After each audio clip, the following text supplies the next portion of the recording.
Besides unlocking our body's resilience, the mind can also unleash superhuman speed. We instinctively call on that power when the brain spots a hazard too deadly to confront.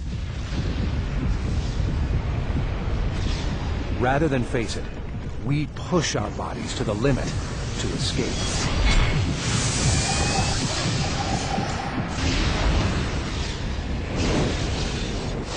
A wildfire blasts through the Southern California hills at terrifying speed. Caught in its path, a policeman accelerates faster than a racehorse. That life-saving burst of power is from inside. Strong winds have sent flames racing up tender, dry hillsides today. 4,000 acres have now burned in Ventura County. Officer Dan Perkins is trying to reach residents trapped by the approaching forest fire. It was pretty hectic. There was a lot of fire and smoke. Visibility was pretty low. On the approach road now. I'm going to try to get through to them. Trees were falling partway in the roadway on fire. Fences were on fire. The house that they were at wasn't on fire yet, but it was going to be soon. As he gets closer, Dan's body goes on alert. The fire could erupt at any moment. Folks, get in your cars and follow me out. Quickly, quickly! They started to go to their cars, and that's when the firestorm came over. It was, 60, 70 feet above me when it blew over. I thought that was it. I thought that I was going to die.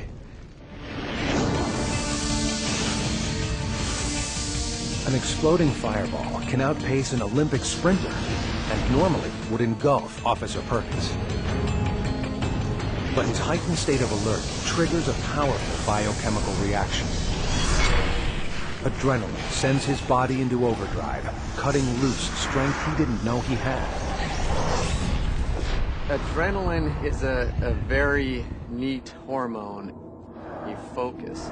It heightens all senses from your hearing, your smell, your thought processes so that you can be very focused to get out of a dangerous situation. As Dan senses danger, the disaster center in his brain jumpstarts his body, and he runs for his life.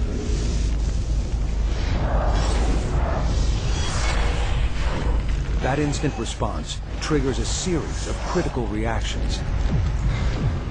Just above Dan's kidneys, glands inject the hormone adrenaline into his bloodstream. The adrenaline boosts his heart rate. Blood now races to his muscles quickly.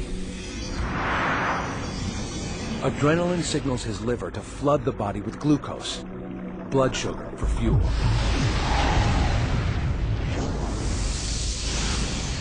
But even that won't save him.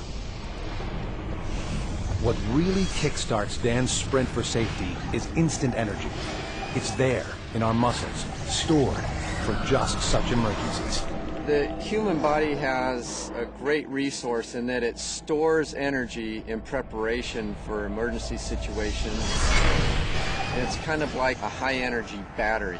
It just stores this energy, and so when you need to, you have this quick burst, and you utilize that energy. It's called ATP. ATP, adenosine triphosphate, is the energy molecule that keeps us alive. ATP fuels our muscles.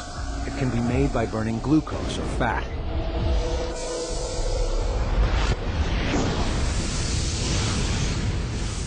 We store an emergency reserve of ATP in our muscles, available for instant action, turbocharging us on demand. For a few seconds, the energy burst turns Dan into a skilled sprinter.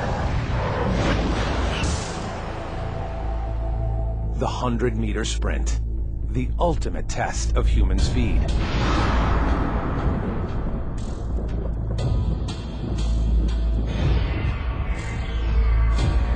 The event lasts less than 10 seconds, time enough for a well-trained runner to call on a surge of high-energy ATP.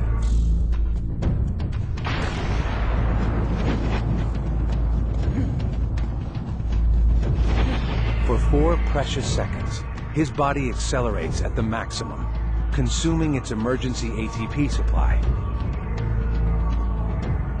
Now, peak performance is done. For the last 40 meters, the runner is actually slowing down. Then, with the race over, the body can stop. Dan's ATP battery needs to get him out of danger and to his car, 60 meters away. I didn't even think about what I was going to do, where I was going to go. I just turned and ran. I don't think I've run faster in my life.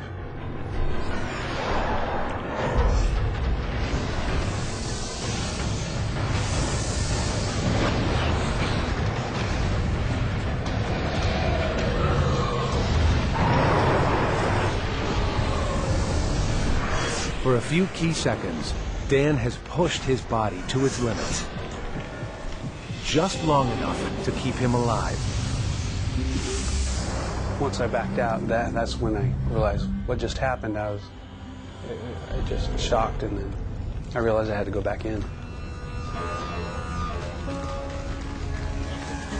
With the firestorm past, Dan returns to rescue the 8 survivors who had huddled in a swimming pool. By saving his own life, Dan Perkins was able to rescue 8 others. He was later decorated for valor.